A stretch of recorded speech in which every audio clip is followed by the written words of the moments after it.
We've all seen recipes that call for a neutral oil, but what does that actually mean? Because if you walk through the baking aisle at your grocery store, you'll see a ton of different neutral oils at a variety of different price ranges, so which one should you choose? It's something that I've always wondered myself, so recently I set out to determine which type of neutral oils we as home cooks should actually be using. This video is not sponsored by Big Oil or anyone else for that matter, and any opinions discussed are solely my own. This content should not be reproduced or retransmitted without the express written consent of Major League Baseball.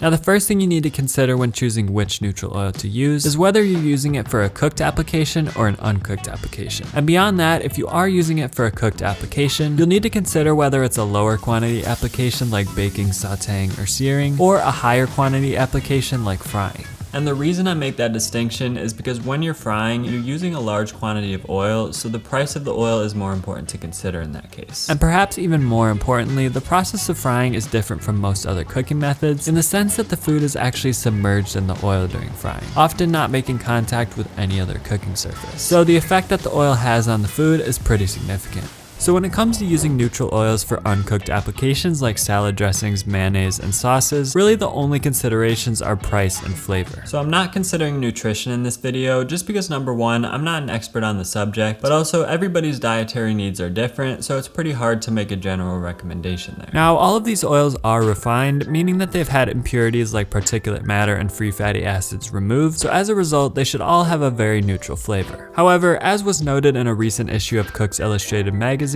corn oil can sometimes taste sour before being heated. And while I couldn't personally detect any sourness during my testing, the corn oil definitely did have a subtle but distinct corn-like flavor. I would rank it at about a 3 out of 10 in terms of intensity, with 0 being no flavor at all, and 10 being extremely flavorful like a fresh extra virgin olive oil. Now with that said, almost every other oil would rank at a 0 on that intensity scale with no detectable flavor whatsoever. But there were just 2 more exceptions. With the avocado oil, I could detect an ever so slight flavor at an intensity of about 1 out of 10, and the olive oil had a subtle flavor as well, I'd say at about a 2 out of 10. Although that one was almost certainly due to the fact that I couldn't find a pure refined olive oil at my grocery store. So the one I'm testing with here is actually a blend of refined olive oil and extra virgin olive oil, which isn't refined. So given that, the only oil I definitely wouldn't recommend for uncooked applications would be corn oil, as its flavor is just too noticeable to be considered a proper neutral oil in my opinion. And while the avocado oil did have a slight flavor, it was extremely subtle, so I don't think it would detract from whatever food you're making with it. But with that said, when we take a look at the prices of these oils, things get a bit more interesting. So we can see that canola and vegetable oil are by far the cheapest at just about 6 cents per fluid ounce, and avocado oil is by far the most expensive at about 32 cents per ounce. Then from there, the rest range between about 10 cents and 23 cents per ounce. And these numbers, by the way, are based on the prices at Walmart.com, just because Walmart was the only store I could find that had every oil on this list in the same brand. In this case, I'm looking at their generic Great Value store brand. Now, of course, these prices will vary depending on where you shop and what brands you buy, but the relative prices between each of these oils should be approximately the same, so that's really what we're looking at here. Anyways, given that each of these oils, with the exception of corn oil, has an extremely neutral taste, it really only makes sense to go with the cheapest option. So in this case, that means we have a tie for first place between canola oil and vegetable oil, as they're both nearly half the price of the next cheapest oil.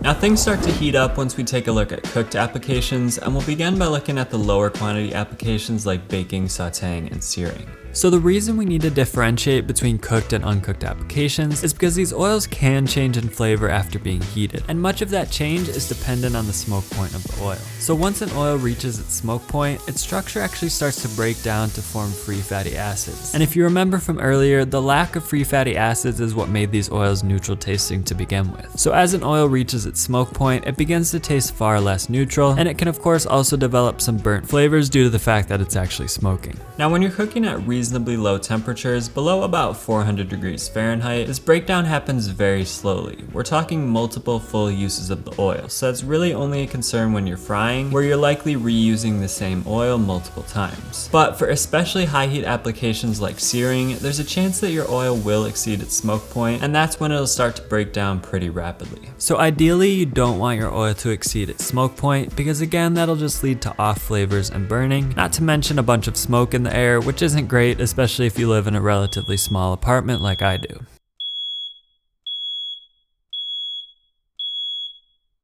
So with all other factors being equal, I prefer a neutral oil with as high of a smoke point as possible. And looking at the smoke points of our oils, we can see that avocado oil has by far the highest at 520 degrees Fahrenheit, with vegetable oil coming in second place at 460 degrees Fahrenheit. But we already know that avocado oil is extremely expensive, over 5 times the price of vegetable oil. So is the extra cost worth it for that 60-degree higher smoke point, or is that just what big oil wants you to think? Personally, I don't think so, and here's why. For most foods that you'd be searing, the surface of your pan should be at about 400 to 450 degrees Fahrenheit, so in theory, as long as your oil has a smoke point of 450 degrees or higher, you should be okay. But on top of that, if you're searing a fattier meat like steak, it'll release some fat of its own, and that fat, since it isn't refined, is going to smoke at a much lower temperature than your neutral oil, so it doesn't really matter which oil you used initially. Now, of course, there will be cases where you have to heat your pan to higher than 450 degrees Fahrenheit. For example, if you're cooking a thinner steak or a pork chop. So during my testing for this video, I actually cooked a 1-inch ribeye steak using avocado oil. But I found that in order to get a proper sear without overcooking the center, I had to heat my pan to over 600 degrees Fahrenheit, which is much higher than the smoke point of even avocado oil. So again, it wouldn't have really mattered which oil I used here. So really the only time that you would benefit from using avocado oil is if you're searing between a temperature of 460 and 520 degrees Fahrenheit, and you're cooking a leaner meat that won't release too much fat on its own. So as you can imagine, the situations are pretty few and far between, and just due to the price difference between these two oils, I don't personally think it's worthwhile to go with avocado oil when compared to the much more affordable vegetable oil. Now with all of that said, I also want to name one honorable mention for this category, and that is coconut oil. It's one of the few non-animal fats that's solid at room temperature, so it can play some unique roles that other oils can't. Namely, it can be used as a vegan substitute for butter in baking recipes, or really any recipe that would normally use butter or lard. I will just note though that you'll want to make sure you're using refined coconut oil unless you want your dish to taste like coconut, because unrefined coconut oil does have a noticeable flavor to it. Now the next application we'll discuss is frying. And you might think, well, if vegetable oil is my choice for baking, sauteing, and searing, why would frying be any different? And you're right, vegetable oil seems like the obvious choice here too. That is until we take a look at the food lab, in which Kenji Lopez Alt explains that in his testing, he found that the slightly higher saturated fat content of 17% in peanut oil led to crispier fried foods when compared to vegetable oil, which has a saturated fat content of just 14%. Personally though, I was a bit skeptical that a 3% difference would have any noticeable impact, so I decided to test it myself. So what I did was fry up 2 batches each of french fries, chicken wings, and chicken tenders, with one batch using peanut oil and the other batch using vegetable oil.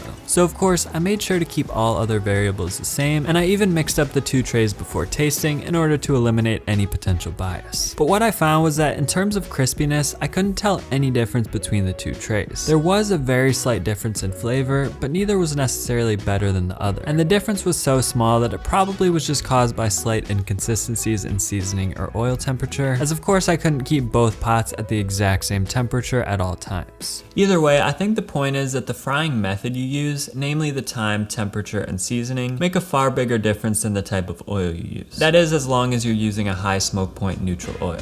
So for the sake of efficiency, cost effectiveness, and space saving in my kitchen, going forward, I'm personally going to stick with vegetable oil as my only neutral oil. That way, whenever I need a neutral oil, I don't even have to think about it. I'll just grab my trusty vegetable oil, and with the money, time, and energy I save, I can focus on buying better non-neutral oils like a high quality extra virgin olive oil and other ingredients that will make a much bigger difference in the flavor of my food.